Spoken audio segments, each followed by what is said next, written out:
The War Council chamber buzzed with tension as Admiral slammed her four-clawed fist against the holographic display. The projection flickered, showing the devastating aftermath of humanity's latest defensive action against the Empire. Smoking craters dotted 3 colony worlds, and the debris fields of what had once been a formidable enemy fleet drifted like metallic snow through space. "Barbaric," she hissed, her serpentine features twisted in disgust. "This is not warfare, this is slaughter." Captain stood motionless at the far end of the chamber, his powered armor gleaming under the harsh artificial lights. The other species' representatives shifted uncomfortably in their seats. The delegation whispered among themselves with their musical voices, while the crystalline simply pulsed with nervous energy. "The humans defended their territory," spoke Ambassador of her melodic voice carrying across the chamber. "They attacked first." Sneck Frill expanded in anger. "Defended, look at these numbers, 47,000 lives lost. Their entire expeditionary force wiped out in less than 6 hours. And how many humans died?" She gestured toward with one clawed hand. "Tell them, Captain, how many of your people perished in this defense?" Remained silent behind his helmet's visor. The question hung in the air like a blade waiting to fall. 17, continued when no answer came. 17 humans died defending 3 worlds against a fleet of over 200 ships. Do you understand what this means? What this says about your species?" The chamber fell silent except for the low hum of the station's life support systems. Could feel every eye in the room focused on him, waiting for his response. Through his armor's sensors, he monitored the elevated heart rates and stress patterns of the assembled delegates. Fear. They were all afraid. "It means we're good at staying alive," finally said, his voice flat and mechanical through the armor's speakers. His laugh was sharp and bitter. "Good at staying alive? You're good at killing. There's a difference, Captain, though I suppose your species has forgotten that distinction long ago." The words hit him harder than any physical blow. Had served in the Terran Defense Force for 15 years, had seen battles that would break most beings, had watched friends die protecting colonies full of beings just like the ones sitting in this chamber. And still, they looked at him like he was the monster. "They came to conquer," said, struggling to keep his voice level. "They brought weapons designed to strip the atmosphere from inhabited worlds. They weren't coming to negotiate." "And so you exterminated them," snapped. "Every single ship, every single life. You could have disabled their vessels, taken prisoners, shown mercy, but instead you turned their fleet into scrap metal and corpses." Ambassador leaned forward, her crystalline features catching the light. "Admiral, perhaps we should consider." "Consider what? How to sleep at night knowing we've allied ourselves with genocidal maniacs?" His tail lashed behind her as she paced. "Look at him, look at that armor. Do you know what humans call that suit? A peacekeeper. They've militarized their language so thoroughly they can't even see their own violence anymore." The representative pulsed a deep purple, their equivalent of clearing their throat. When they spoke, it was through a translation device that gave their words a hollow, electronic quality. "The humans have been effective allies against the hegemony incursions." "Effective," repeated mockingly. "Yes, they're very effective at turning living beings into statistics, but at what cost? What happens when they decide we're the threat?" Felt something cold settle in his stomach. The doubt in the room was palpable now, spreading like a virus from delegate to delegate. These were beings his people had died to protect, worlds they had bled to keep free, and they sat here questioning whether humanity was worth the alliance. "You want to know the truth?" said suddenly, his amplified voice cutting through the murmur of nervous conversation. "The truth is we didn't want this war. We didn't ask for them to target our colonies. We didn't ask for them to develop planet killers. But when someone comes at your home, your family, your children with the intent to wipe them out of existence, you do what you have to do." "What you have to do," repeated slowly, "and what you had to do was commit. We had to survive. At any cost." Was quiet for a long moment. Through his armor's tactical display, he could see the biometric readings of everyone in the room. Fear, revulsion, uncertainty. These beings who had welcomed humanity into the galactic community now saw them as the very threat they'd united to fight against. "You know what the real problem is?" continued, her voice dropping to a venomous whisper. "It's not that you're killers. Every species has killers. It's that you're killers who sleep well at night. You've convinced yourselves that your brutality is righteousness, that your capacity for violence is somehow noble. You wear that armor like it's a badge of honor instead of what it really is." "And what's that?" asked, though he wasn't sure he wanted to hear the answer. "A confession. Every plate of that armor, every weapon you carry, every tactical system in that suit is an admission that violence is your first solution to every problem. You don't build armor like that to keep the peace, Captain. You build it to win wars." The silence that followed was deafening. Stood there, feeling the weight of not just his physical armor, but the judgment of an entire chamber full of beings who had once called humanity friend. He thought about the colony children who were alive because of what his people had done. He thought about the settlements that still existed because human ships had stood between them and annihilation. But he also thought about the crew members who would never see their home worlds again. Young soldiers following orders, engineers who had families, medics who had taken oaths to save lives. All of them gone because when humanity was threatened, they responded with overwhelming, decisive force. "Maybe you're right," said finally, his voice barely above a whisper. Sighs narrowed. "What did you say?" Reached up and began the sequence to remove his helmet. The seals hissed as they disengaged, and for the first time in this chamber, the other delegates could see his face. He was younger than they'd expected, with tired brown eyes and prematurely gray hair at his temples. The face of someone who had seen too much and carried too many decisions. "I said maybe you're right," he repeated, his natural voice softer than the mechanical tones of the armor's speakers. "Maybe we are what you say we are." He began to remove more pieces of the armor, each component clattering to the floor with surprising finality. The other delegates watched in stunned silence as humanity's representative literally disarmed himself before their eyes. "Captain, what are you doing?" Ambassador asked, genuine concern in her melodic voice. Paused in his actions, holding a gauntlet in his hands. "I'm tired, Ambassador. Tired of being looked at like a monster by people I've bled to protect. Tired of justifying survival to beings who never had to make the choices we've made."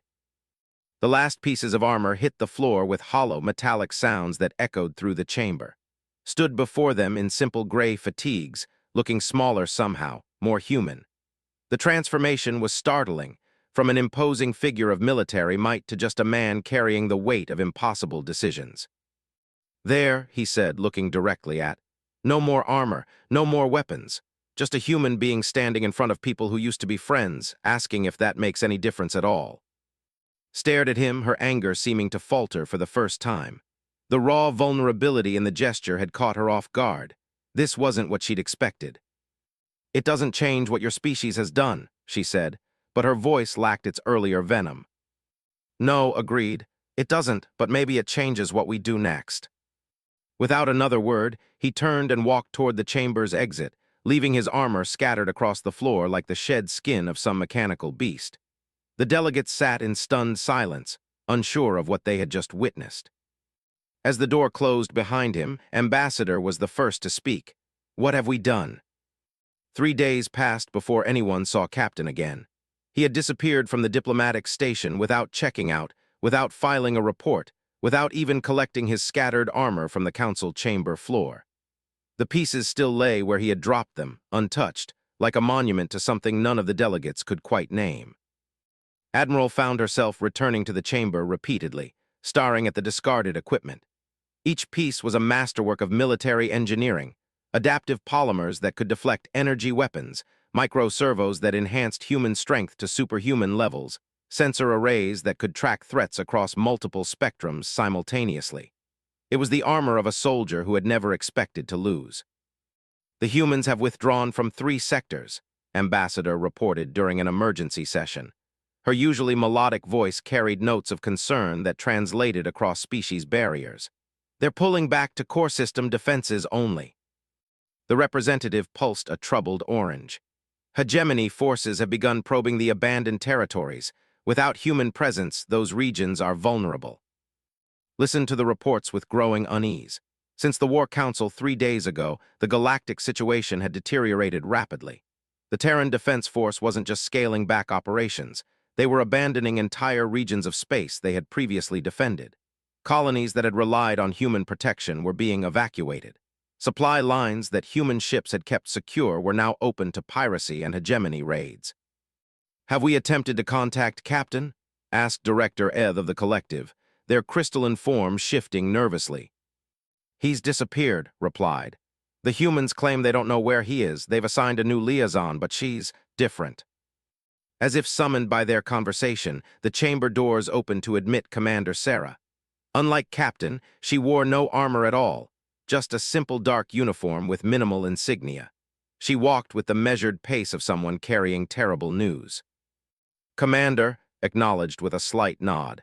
We were just discussing the recent changes in human deployment. Yes, said simply. I'm here to make those changes official. She activated a portable hologram projector, and suddenly the chamber was filled with tactical displays showing human positions throughout the galaxy. Red indicators marked recent withdrawals, while amber zones indicated areas where human forces were preparing to leave. This is madness, Director Eth clicked, their language creating harsh staccato sounds. The hegemony will advance into these territories within weeks. Yes, agreed, they will. The simple acknowledgement sent a chill through the chamber. Leaned forward, her serpentine features tightening. Commander, surely your leadership understands the strategic implications. They understand perfectly, interrupted. Admiral, you spoke truth 3 days ago. My people have become too comfortable with violence. We've forgotten how to be anything other than warriors. She gestured to the tactical display, where streaming data showed the ongoing evacuation of human forces. This is us remembering. Remembering what? Asked, her voice carrying harmonics of confusion. How to lose. The words hung in the air like a physical presence, continued without waiting for responses. For 200 years, humanity has been fighting, first each other, then the hegemony, then a dozen smaller conflicts. We've gotten very good at winning through superior firepower and tactical ruthlessness. We've forgotten what it's like to fail. Felt an unexpected stab of regret. Commander, I spoke in anger. My words were not meant to. Your words were exactly what we needed to hear. His expression was calm, almost peaceful. Captain understood that immediately. He saw the fear in your eyes, all of your eyes, and realized that somewhere along the way, humanity had become the thing we originally fought to stop. The holographic display shifted to show casualty reports from the recent engagement with the numbers were stark and undeniable, overwhelming enemy losses, minimal human casualties. It was the signature of a species that had perfected the art of warfare to a degree that bordered on the obscene. You want to know what Captain is doing right now? Asked. He's sitting in a refugee camp on station teaching children how to play chess. He's not carrying weapons, he's not wearing armor, he's just being human. The image that conjured was so at odds with the armored figure they'd known that several delegates shifted uncomfortably. Director Eth pulsed a confused purple. I don't understand the significance of this game instruction. Chess is a war game, explained softly, but it's war without violence, strategy without slaughter. Exactly, nodded. Is teaching them that conflict doesn't have to end in extinction, that you can fight, struggle, win, and lose without anyone dying. It's a lesson humanity forgot a long time ago. Studied the tactical display with growing alarm. Commander, with respect, this philosophical awakening is going to get millions killed. The hegemony doesn't share your newfound pacifism. You're absolutely right, agreed, and that's why this is so important. She manipulated the holographic controls, and the display zoomed in on the frontier regions where human forces were withdrawing. Already, hegemony scout ships were probing the abandoned territories, testing defenses and measuring response times. For the past 50 years, the galaxy has been stable because humanity held the line. We were the ultimate deterrent, too violent to challenge, too effective to defeat. But that stability came at a price. Every species in this alliance learned to depend on human violence instead of developing their own solutions. The truth of it was uncomfortable but undeniable. They had amazing technology, but had never needed to weaponize it effectively. The collective possessed incredible industrial capacity, but had focused on trade rather than defense. They could share information instantaneously across vast distances, but had never used that advantage tactically. You're saying we've become weak because you've been strong, said slowly. I'm saying you've become dependent because we've been willing to do the ugly work. His voice carried no judgment, only sadness. And dependency isn't alliance, it's just a more polite form of conquest. Director Eth pulsed rapidly through several colors, their equivalent of agitated thinking. But the immediate crisis. We'll force you to become something more than you've been. Finished. The hegemony is coming. They'll test your defenses, probe for weaknesses, maybe even launch full assaults. And you'll have to decide what you're willing to become to protect what matters to you. She deactivated the hologram, leaving the chamber in the stark light of the overhead panels. Humanity will help, but not the way we used to. No more overwhelming force. No more decisive battles that leave entire species extinct. We'll provide support, intelligence, logistics, but the fighting, the dying, the hard choices, those will be yours to make. The silence that followed was heavy with implication. Every delegate was calculating what this meant for their home worlds, their colonies, their people. For decades, they had relied on human military might as a shield against the galaxy's dangers. Now that shield was being withdrawn. "What if we lose?" asked quietly. "Then you'll learn from losing and try again," replied. "That's what humanity did for thousands of years before we became too successful for our own good." Found herself thinking of Captain again, sitting armorless in a refugee camp, teaching enemy children a game of bloodless war. The image should have seemed pathetic. A warrior reduced to a teacher, a protector become a babysitter.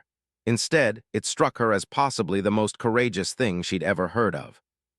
"Where will Captain go after the refugee camp?" she asked. "Wherever he's needed," said. "There are humans all over the galaxy putting down their weapons and picking up tools, textbooks, medical supplies. Some will die. Many will die. But maybe they'll die as human beings instead of killing machines." She moved toward the chamber exit, then paused. "Admiral, you asked if humanity's violence was necessary. The answer is yes.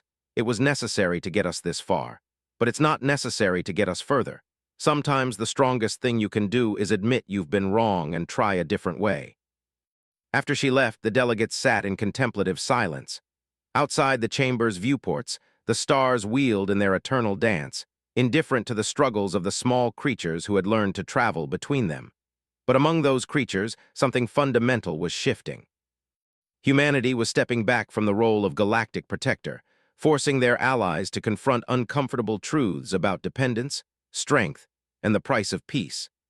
The question now was whether the galaxy would rise to meet the challenge or crumble under pressure it had forgotten how to face. In a refugee camp on station, a former soldier moved a wooden piece across a checkered board and smiled as his young opponent captured his queen.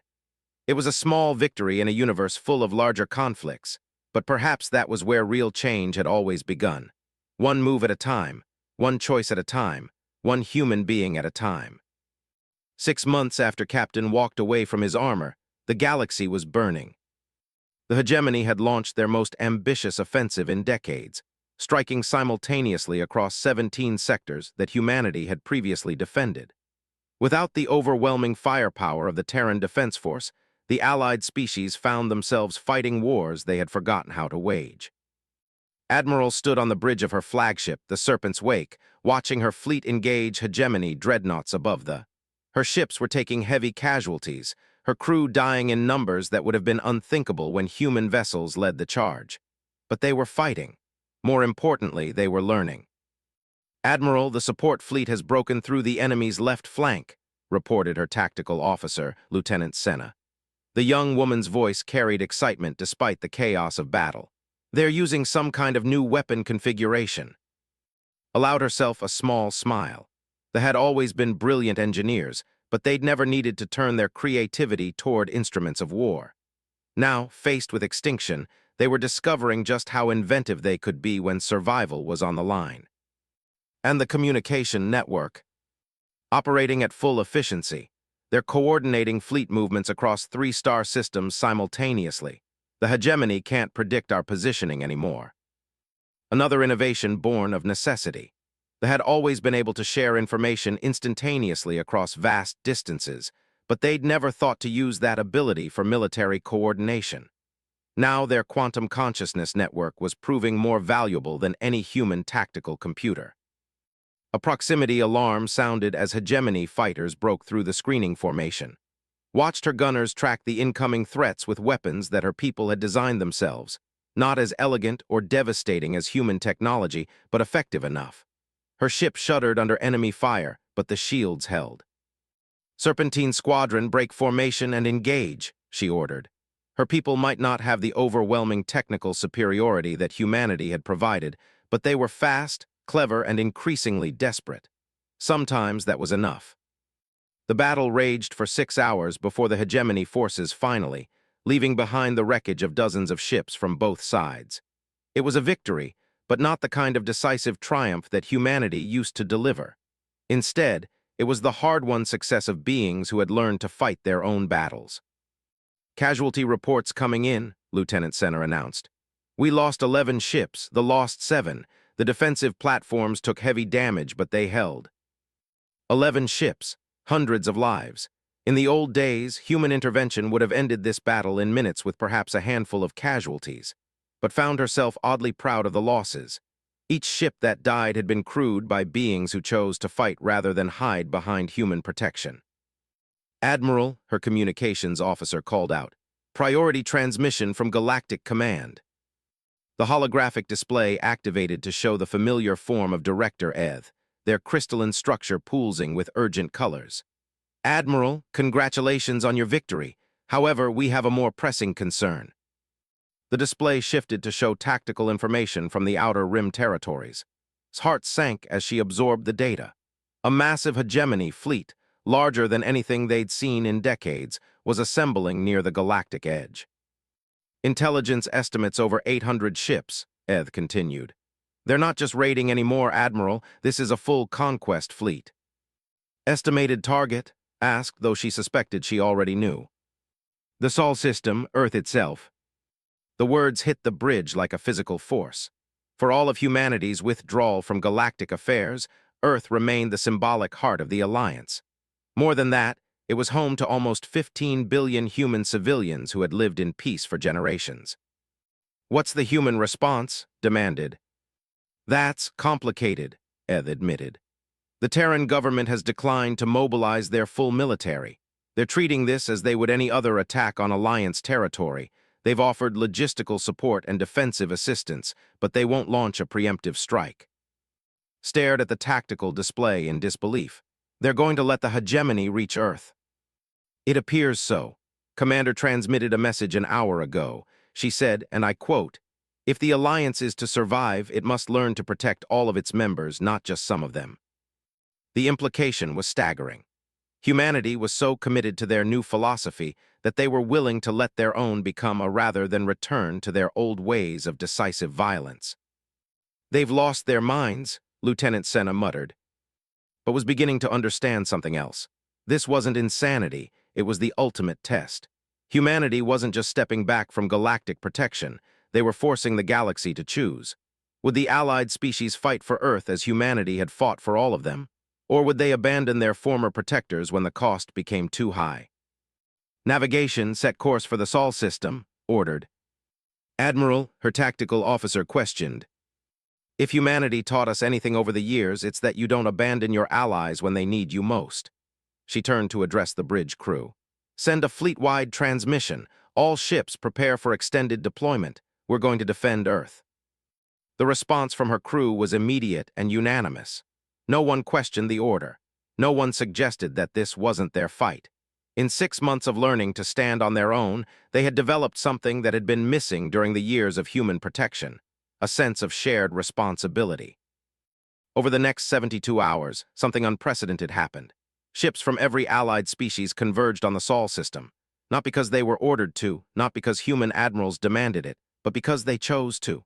They brought their new shielding technology. They arrived with weapon designs that existed nowhere in human databases. They coordinated everything through their quantum network, creating a defensive formation more sophisticated than anything they had attempted before. But perhaps most surprising of all were the 3 days before the hegemony was expected to arrive, a small fleet of ships appeared at the edge of the Sol system. They flew no flags, bore no official markings, but their configuration was unmistakable. These were the people humanity had nearly exterminated 6 months earlier. Was in the middle of coordinating defensive positions when the transmission came through. "Allied fleet, this is Captain of the Independent Volunteers. We request permission to join the defense." The request sent shockwaves through the Allied command structure. Director Eth's crystalline form flickered through confused colors.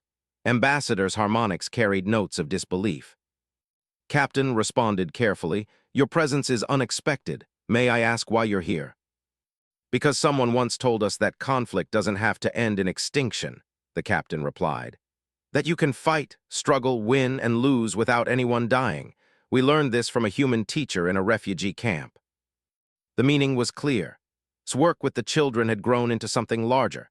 Somewhere in those chess games and quiet conversations, former enemies had become something humanity had never managed to create through military might, genuine allies.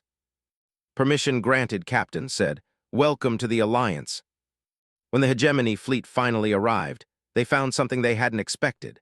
Instead of a demoralized group of species huddling behind human protection, they faced a united force that had learned to fight for each other. The battle was fierce and costly, but it was also something new, a conflict where victory came not from overwhelming force but from cooperation, innovation, and mutual sacrifice. In the end, the Allied fleet turned back the hegemony advance, but not through the kind of devastating counterattack that humanity would have launched. Instead, they fought the kind of war that species fight when they truly believe in what they're defending. It was messier, bloodier, and more difficult than the old way, but it was also something that every participant had chosen. After the battle, Admiral found herself in the same diplomatic chamber where this had all begun. The scattered pieces of armor had long since been removed, but she could still see the spot where they had fallen. Admiral, a familiar voice said behind her. She turned to see himself, but not the armored figure she remembered. He wore simple civilian clothes and carried himself with the relaxed confidence of someone who had found peace. Behind him stood a group of young beings from various species, including several she recognized from news reports about the refugee camps. Captain, she acknowledged, or do you prefer a different title now? Just, he replied. These are some of my students. They wanted to see where it all began. One of the young stepped forward, a female with the characteristic scaled features of her species. Admiral, I am Kay.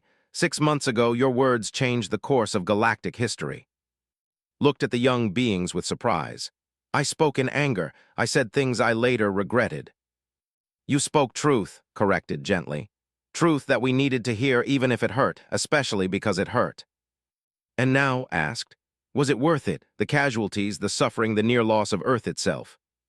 Was quiet for a long moment, considering. In the old days, humanity would have destroyed the hegemony fleet and probably conquered their home worlds as a lesson to anyone else who might challenge the galaxy. It would have been efficient, decisive, and terrifying, but it would have solved nothing. He gestured toward his students. These young beings just fought to defend the of a species that nearly exterminated their people. They didn't fight because they had to, or because they were ordered to, or because they were afraid of what would happen if they didn't. They fought because they chose to protect something they believed in. That's what you were trying to teach us, realized. Not how to be stronger, how to be better. How to be worthy of the strength you already had, agreed. Every species in this alliance has incredible capabilities. You just needed a reason to develop them that wasn't survival terror. Young Kay spoke up again. Teacher says that the strongest armor is the kind you never have to wear. The wisdom of it struck immediately. For months, she had watched her people and their allies struggle without human protection, learning to fight their own battles and solve their own problems. They had lost more ships and lives than they would have under the old system, but they had gained something invaluable, the knowledge that they could stand on their own. So what happens now? Asked. Now we keep learning, replied. The hegemony will be back, probably with new strategies. Other threats will emerge, but next time you'll face them as true allies, not dependents. He moved toward the chamber's viewport where the stars wheeled in their eternal dance. You know, there's an old human saying, give someone a fish and you feed them for a day. Teach them to fish and you feed them for a lifetime. And you've been teaching us to fish, said. We've been learning to stop eating all the fish ourselves, corrected with a smile. Turns out, when you're not the only one who knows how to survive, survival becomes a lot more achievable. As the group prepared to leave, Kay approached Admiral one final time. Admiral, would you like to learn chess? The question was simple, but its implications were profound. A game of conflict without casualty, strategy without slaughter, victory without loss of life. It was, perhaps, the perfect metaphor for what the galaxy was becoming. I would be honored, replied. Outside the chamber's viewports, the stars continued their ancient dance. no longer indifferent to the struggles of the small creatures who had learned to travel between them. Those creatures had discovered something remarkable, that sometimes the greatest strength came not from the ability to destroy your enemies, but from the courage to help them become something better. And in a quiet corner of the galaxy, a former soldier continued teaching children how to wage war without violence, one move at a time.